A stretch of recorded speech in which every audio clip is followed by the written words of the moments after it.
নমস্কার বন্ধুরা, তোমাদেরকে স্বাগত জানাই আরেকবার তোমাদের চ্যানেল সুরাগিরাতে। আজকে নিয়ে চলে এসেছি আরো 5টা নতুন নিত্য প্রয়োজনীয় সামগ্রী, যেগুলোকে সংস্কৃতে কি বলা হয় সেটা আমরা জানবো। তো চলো দেখে নেওয়া যাক আজকের নতুন 5টা সামগ্রী। ঘর। ঘরকে সংস্কৃতে কি বলা হয়? ঘরকে সংস্কৃতে বলা হয়ে থাকে কক্ষঃ। ঘরকে বলা হয়ে থাকছে কক্ষঃ।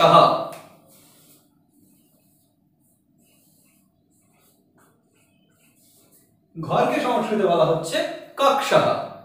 দরজা। দরজাকে সংস্কৃতে কি বলা হয়? দরজাকে সংস্কৃতে বলা হয় দ্বারম। কি বলা হচ্ছে? দ্বারম।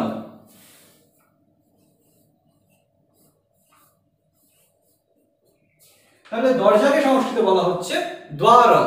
তারপর জানালা। জানালাকে কি বলা হচ্ছে? জানালাকে বলা হয় ওয়াতায়নম। সংস্কৃতে জানালাকে বলা হচ্ছে ওয়াতায়নম।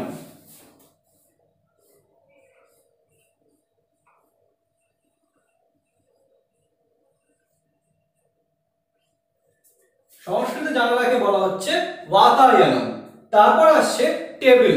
টেবিলকে সংস্কৃতে কি বলা হয়? টেবিলকে বলা হয়ে থাকে উৎপীঠিকা। সংস্কৃতে টেবিলকে বলা হয় কি? উৎপীঠিকা।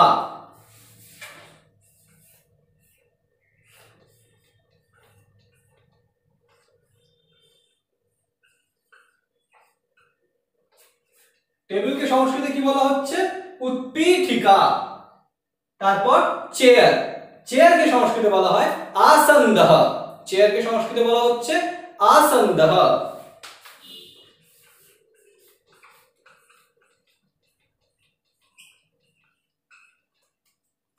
চেয়ারকে সংস্কৃতে বলা হচ্ছে আসন্দহ। তাহলে চলো দেখে নেওয়া যাক প্রথম থেকে সবগুলো একবার। ঘর।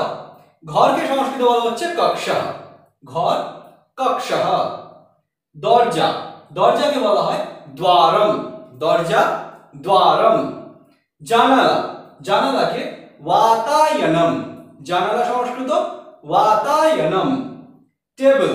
টেবিলকে বলা হয় উৎপীঠিকা। উৎপীঠিকা। চেয়ার আসন্দহ। চেয়ার আসন্দহ। তাহলে আজকের মতো এখানেই ভিডিও শেষ করছি। এই পাঁচটা শব্দ তোমরা ভালো করে তৈরি করো। আবার নিয়ে আসবো 5টা শব্দ খুব তাড়াতাড়ি। ততক্ষণ সংস্কৃতে থাকো।